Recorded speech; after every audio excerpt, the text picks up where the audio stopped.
It was one of those days when the sun burned a little too harshly, and hope felt a little too far away. On the edge of a quiet street near an old, cracked sidewalk, a woman named Clara stood behind her rickety apple stand.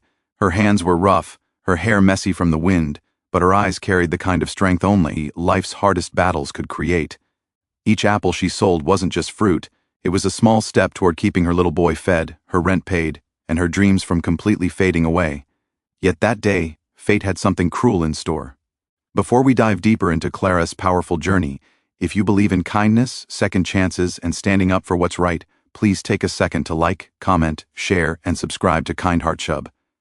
Your support helps stories like these reach hearts that need hope. The day had started quietly like most others. Clara's son Jamie sat beside her, drawing on a torn piece of cardboard with a dull pencil. His laughter was soft, innocent, the kind that made Clara forget how heavy the world could be. Every time someone passed, she smiled, offering apples for a few coins, sometimes less, just enough to make it through the week. Most people ignored her, some smiled politely, but a few always left kind words or spare change, the small acts that kept her spirit alive. Then, as the afternoon sun began to sink, a black car pulled up beside her stand. Its windows were tinted, its engine rumbling like a beast waiting to strike. From it stepped out a young man in expensive clothes, gold around his neck, arrogance in every step. He was Donnie Moretti, the son of Victor Moretti, the local don whose name alone made grown men flinch. Everyone in town knew the Morettis ruled the city from the shadows, dealing in fear, money, and silence. Donnie approached Clara's stand with a smirk. He looked at the apples, then at Clara and laughed. "You really think anyone wants this garbage?" he muttered loud enough for bystanders to hear. "You're blocking the street. My father's opening a cafe here next week, so pack your junk and disappear." His tone was sharp, cruel, not a request but a threat. Clara's hands trembled, but she stood her ground. She had nowhere else to go. "Please," she said softly, her voice shaking but steady. "I'm not hurting anyone. I'm just trying to earn an honest living for my boy." Donnie sneered. "Did you not hear me, woman? This is our street. You leave or I make you leave." He reached over and with a sudden swipe, sent her apples rolling across the sidewalk. The red fruit bounced, bruising and scattering as Jamie cried out, running to pick them up. People turned their heads, but no one stepped in. They knew who Donnie's father was, and no one dared cross the Morettis. Tears filled Clara's eyes, but not from fear, from helplessness. Her son's small hands trembled as he tried to rescue the apples from the gutter, whispering, "Mom, it's okay," though his own voice cracked with pain.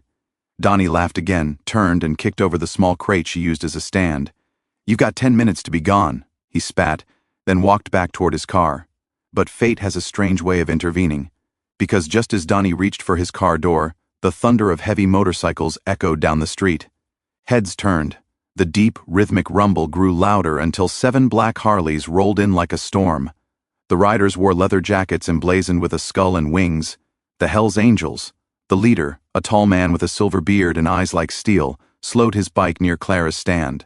He took in the sight, the broken crate, the scattered apples, the trembling child, and the spoiled son of a crime boss smirking beside his luxury car. For a moment, silence hung heavy in the air. Then, with a voice that carried both calm and command, the biker asked, "What's going on here?"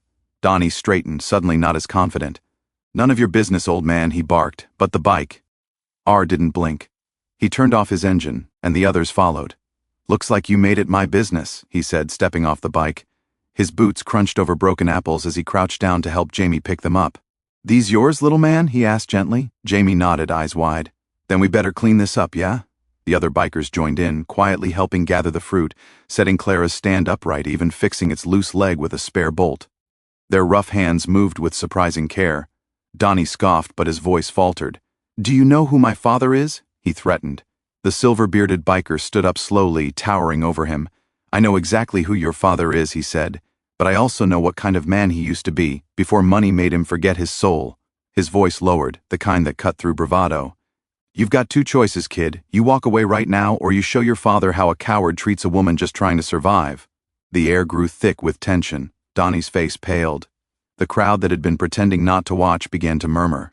For the first time, the bully looked unsure. His smirk vanished. "You don't scare me," he muttered, but his hands were shaking. The biker took 1 step closer. "You should be scared of the man you'll become if you don't stop now." And then, something shifted. Donnie hesitated, looked at Clara, at her son clutching a bruised apple like it was treasure, and for a moment, just a flicker, his arrogance cracked. Without another word, he climbed into his car and drove away, his pride trailing behind him like smoke. Clara stood speechless, tears streaming freely down her face now. She whispered her thanks, her voice barely audible. The biker smiled faintly. "Don't thank me," he said. "Just keep doing what you do. The world needs more people like you." He turned to leave, but before he started his bike, he reached into his pocket and handed her a folded 100 bill. "For the kid," he said, "and for the apples." The Hells Angels rode off together, engines roaring, leaving behind a stunned crowd and a woman whose faith in humanity had just been restored. Over the next few days, word spread through the town like wildfire. People who had once ignored Clara began stopping by to buy apples, not out of pity, but respect. Her little stand became a small symbol of resilience. Local newspapers ran the story. Bikers defend single mother from mob heir. Even Victor Moretti, Donnie's father, read it. A week later, Clara returned to her stand one morning to find a man waiting there, older, well-dressed, with sorrow in his eyes. It was Victor himself. He apologized quietly, awkwardly, explaining that he had raised his son wrong, that power had blinded them both. He placed an envelope on her table, enough money to open a small fruit shop of her own. "You reminded me what respect looks like," he said, and left before she could reply. Months passed, and Clara's new shop, Jamie's Apples and Kindness, became a beacon of hope for the neighborhood. People came not just for fruit, but for the warmth she radiated. Her story spread far beyond her small town, inspiring countless hearts. Even Donnie came by one evening, quiet and humble, to buy an apple. He didn't say much, just left a small note on the counter that read, "Thank you for teaching me something my father never could."